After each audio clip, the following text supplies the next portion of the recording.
রুকু ও সুজুদ সে প্রশংসার রবের দরবারে যে আল্লাহ জাল্লা শাআনহু আপনি আমাকে মুহাব্বত করে ভালোবেসে পৃথিবীর সব থেকে দামি নিয়ামত যে নিয়ামত সম্পর্কে হযরত মূসা আলাইহিস সালাম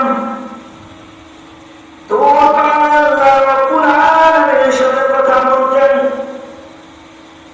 কথা বলতে বলতে একদিন মূসা আলাইহিস সালাম বললেন, ও রব্বুল কারীম আল্লাহ, আমার মনের মধ্যে একটা প্রশ্ন জেগেছে, আয় আল্লাহ, আমি যদি আল্লাহ হইতাম আর আপনি যদি বান্দা হইতেন তাহলে দুনিয়ার মধ্যে কি সব থেকে বেশি চাইতেন?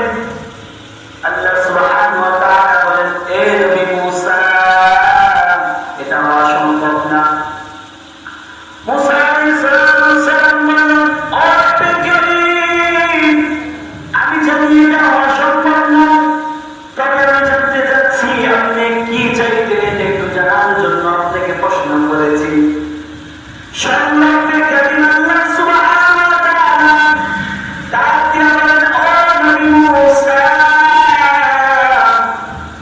আমি যদি বান্দা হইতাম